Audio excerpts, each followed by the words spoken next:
Alright, welcome back to the channel, friends. As always, man, I'm super stoked and pumped up to see you. So Stoker here, and today we're going to continue on our section of going over some mock board questions. Today we're going to be looking at AR 600-20, specifically in Sharp, and want to talk to you about this. And of course, on an MOI, this may come up as different ways. It could be Army programs. It could have its own outline in there as just the Sharp program. But you know, I think this is a topic that a lot of times, you know, when we're given Sharp classes, you know, we talk a lot about doctrine, but we don't always think about what the questions might be. Right, so as we get going, I'm going to ask you a question, and I'll pause for a second. That way you can pause the video if you want to. And then you can say your answer, and then you can unpause it, and I'll tell you what the answer is from Army doctrine. And then we'll keep it rolling. So question number one is, what are the goals of the Sharp program? So this is one of the ones that has a really long answer. I mean, look at that, right? That is the answer right there. By the way, this is what I take to a promotion or competition board. This is part of my packet as a first sergeant and as a board member.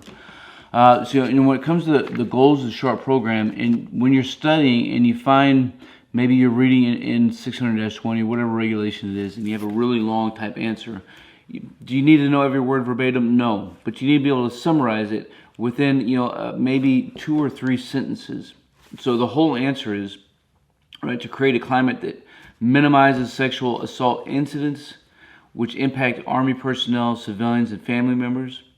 And should an incident occur, ensure that the victim and subject are treated according to Army policy.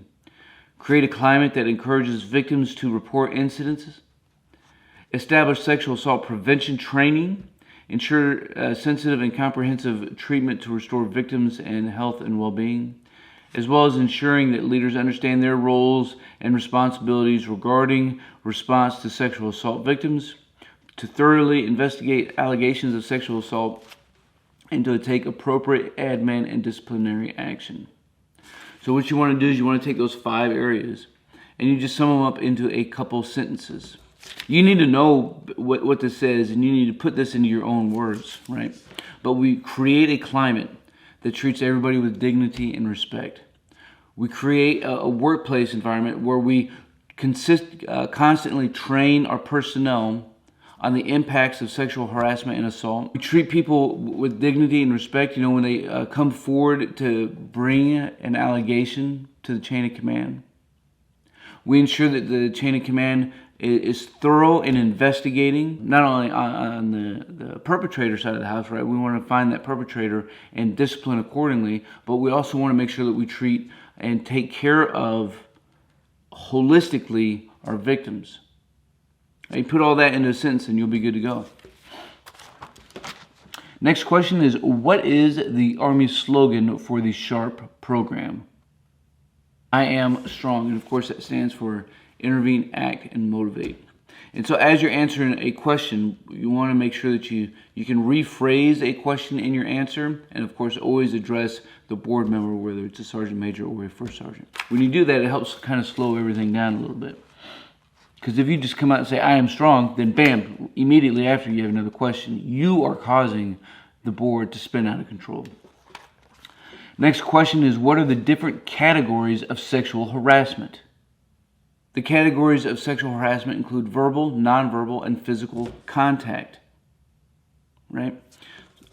Next up, what are examples of sexual harassment?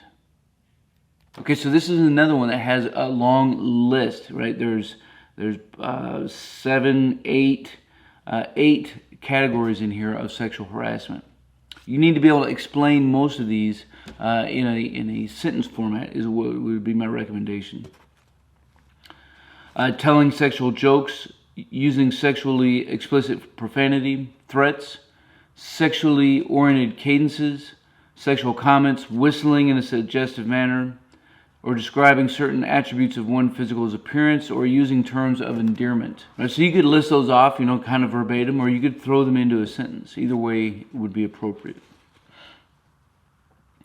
Next question is, what are some examples of nonverbal sexual harassment?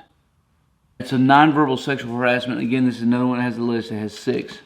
is staring at someone, blowing kisses, winking, licking one's lips in a suggestive manner, displaying sexually oriented pictures or cartoons, sexually oriented screensavers, sexually oriented notes, letters, faxes, or emails. So as we're thinking about this, again, it's just nonverbal.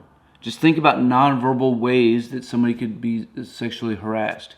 So we're talking about sexting, we're talking about, blowing kisses and winking. It's nonverbal. It's things that we're doing with our gestures or through electronic means of sexually harassing somebody. What happens when a what happens when a hostile environment occurs?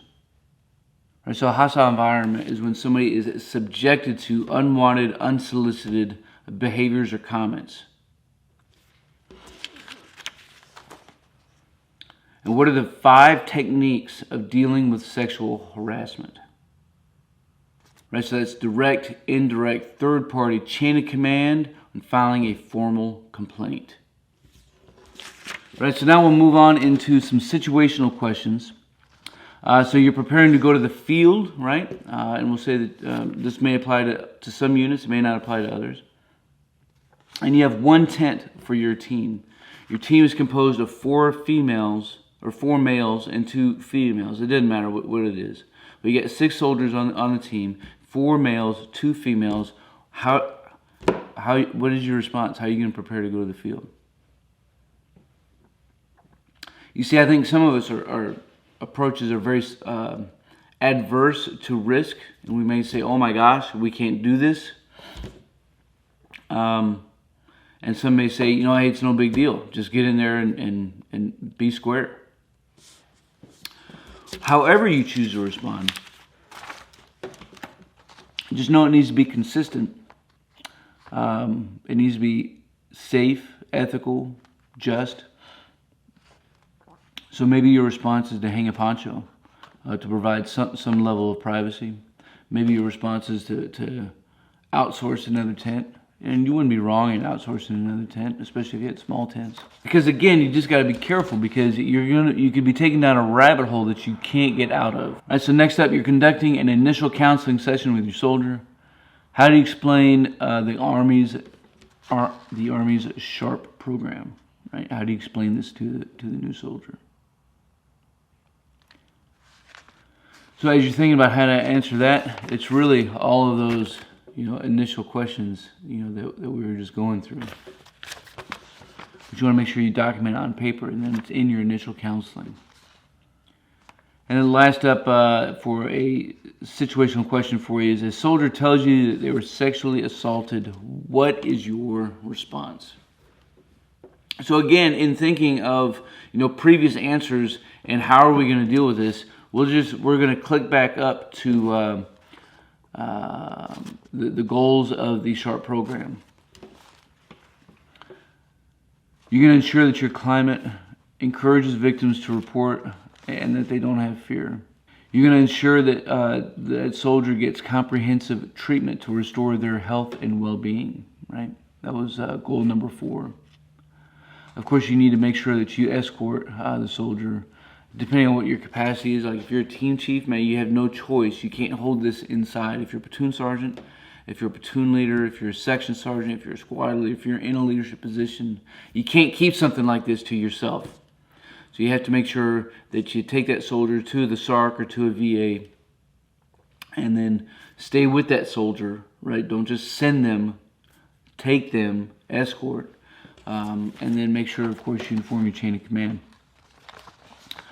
But you also want to make sure that people understand that regarding sexual assault victims, to thoroughly investigate allegations of sexual assault. So, that is you, and that's part of your job, and to take appropriate admin or disciplinary action as appropriate after the investigation is complete.